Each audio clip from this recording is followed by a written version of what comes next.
Olá! Está começando mais uma edição do Acontece no Rio. Veja os destaques. Debate público discute situação de menores em liberdade assistida.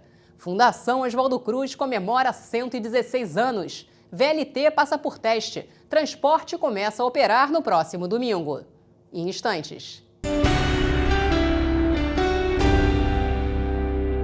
A situação dos menores infratores que estão sob liberdade assistida foi tema de debate na Câmara Municipal. Autoridades e especialistas no assunto participaram do evento.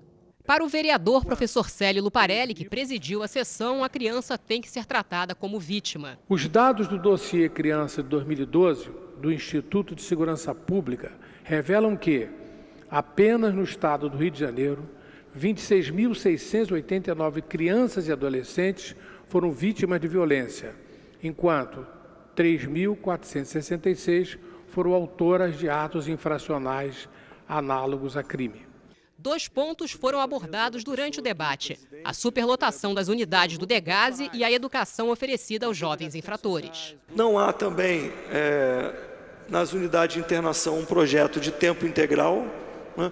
Quer dizer, se há um local ideal para que o Estado implemente projeto de tempo integral na educação, é justamente a unidade de internação. Não há, isso não existe. A superlotação, como ela se dá hoje, inviabiliza qualquer trabalho socioeducativo. A superlotação foi confirmada pela representante do Degase. Infelizmente, a superlotação nos engessa, dificulta muito. Para esta defensora pública, 46% das infrações dos adolescentes estão ligadas ao tráfico de drogas e a punição está sendo feita de forma errada. Não é ato cometido com violência nem grave ameaça contra a pessoa, que não deveria implicar na privação de liberdade, mas a aplicação de medidas em meio aberto e, mais do que isso, medidas de proteção com inclusão em programas de aprendizagem, programas de auxílio à família. De acordo com o desembargador Ciro Darlan, faltam políticas públicas para recolocar o jovem infrator na sociedade.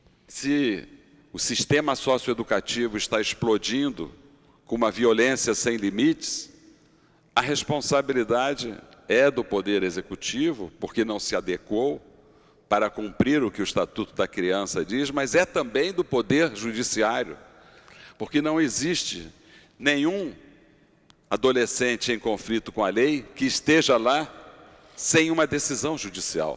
A Fundação Oswaldo Cruz é uma referência em pesquisa e desenvolvimento tecnológico no Brasil. O conhecimento produzido no controle de doenças como AIDS, Zika, entre outras, segue padrões internacionais. Nas comemorações dos 116 anos da instituição, a repórter Aline Bordalo foi conhecer um pouco mais do trabalho desenvolvido na Fiocruz. Em meio ao caos da Avenida Brasil, um castelo destoa da paisagem. É a Fundação Oswaldo Cruz, um marco na história da saúde no Brasil. A gente tenta utilizar esse castelo, né, fazer sentido, né, por que ele está aqui, né? Ele é só bonito, ele é bonito, ele é importante só porque ele é bonito. Na verdade, ele é importante pela história que ele traz, que não é de quem trabalha aqui, mas é da sociedade de uma maneira geral, né, brasileira até, pela importância do Oswaldo Cruz como cientista aqui no Brasil. Na virada do século XIX, uma epidemia de peste bubônica tomou conta do país e Oswaldo Cruz, um bacteriologista que estudava em Paris, foi chamado para combater a doença. Para isso, foi cedida a ele uma fazenda em Manguinhos, batizada a princípio de Instituto Soroterápico Federal. Ela nasceu numa crise sanitária, aquela época com as epidemias de varíola, febre amarela e peste, né, que impediam que a cidade do Rio de Janeiro, que tinha um porto e estava se renovando como a capital do país, ela pudesse ter os navios e as trocas colocadas como parte central da economia. Nesta cavalariça ficavam os animais usados para a produção de soro contra a peste bubônica. A produção não parou mais. A fundação foi crescendo e se especializando em pesquisas. Na verdade, a Fiocruz ela tem essa característica de ter todas as áreas do campo da saúde trabalhando juntas para atender e responder às demandas da população. Ao longo desses 116 anos, a Fiocruz foi palco de muitas descobertas científicas importantíssimas. Para você ter uma ideia de como os pesquisadores daqui sempre foram conceituados, dá uma olhada nessa foto. Aqui, eles aparecem ao lado de Albert Einstein, em 1925. O Oswaldo Cruz já tinha morrido, já tinha falecido. O Chagas que estava como diretor-geral, mas é uma das visitas ilustres aqui do castelo, né, da instituição. A fundação, que nasceu por causa de uma epidemia, combateu várias e agora enfrenta a da dengue, zika e chikungunya. No Zika, na verdade, nós trabalhamos em todas as frentes, né?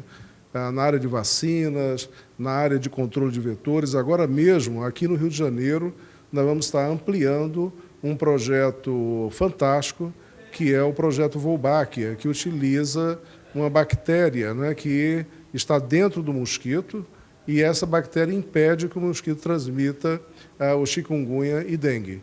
E nós vamos ampliar isso para áreas do Rio de Janeiro e começar a testar isso numa escala que possa depois ser utilizada nacionalmente. A Fiocruz está aberta para visitas. No museu é possível ver a pistola de vacinação usada na campanha de 1970, o jaleco de Oswaldo Cruz e, principalmente, apreciar a arquitetura exuberante do castelo. O estilo é um estilo árabe, então vocês vão ver muitas estrelas, muitos desenhos, né? Que foi, na verdade, pensado por Oswaldo Cruz. Ele queria um castelo ajudado, auxiliado por um arquiteto português chamado Luiz Moraes Júnior, que a gente pensa que pode ter dado algumas sugestões nesse estilo, já que Portugal e Espanha já foram invadidos pelos mouros durante um tempo, né? Então, mas ele foi perguntado uma vez e disse simplesmente que era esse estilo porque era o mais bonito. Então, ele realmente estava preocupado em chamar atenção, né? E o castelo está aí até hoje ajudando a divulgar o trabalho, não só dele, de quem trabalhou com ele na época, mas da Fiocruz, né? Depois de conhecer a história da Fundação Oswaldo Cruz, percebemos que este castelo não foi feito para reis e rainhas, e sim para servir ao povo. Veículo leve sob trilhos passa por mais um teste antes da inauguração. O VLT começa a operar neste domingo, dia 5 de junho. O transporte vai ligar o centro à região portuária numa extensão de 28 quilômetros de trilhos e 32 pontos de embarque e desembarque. Cada composição tem capacidade para transportar 420 passageiros. Por dia, serão mais de 300 mil pessoas transportadas pelo VLT. O tempo de espera entre um trem e outro varia de 5 a 15 minutos. A Câmara Municipal foi palco de mais uma apresentação do projeto Música no Museu. Veja como foi.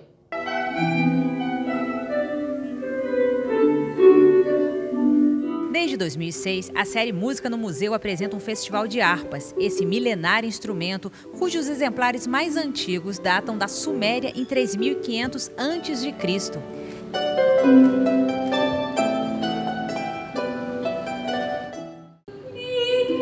Esse ano, o festival, que completa 11 anos, reúne 40 músicos de 25 países. Muita coisa mudou no país e no mundo nesses anos, e na música também.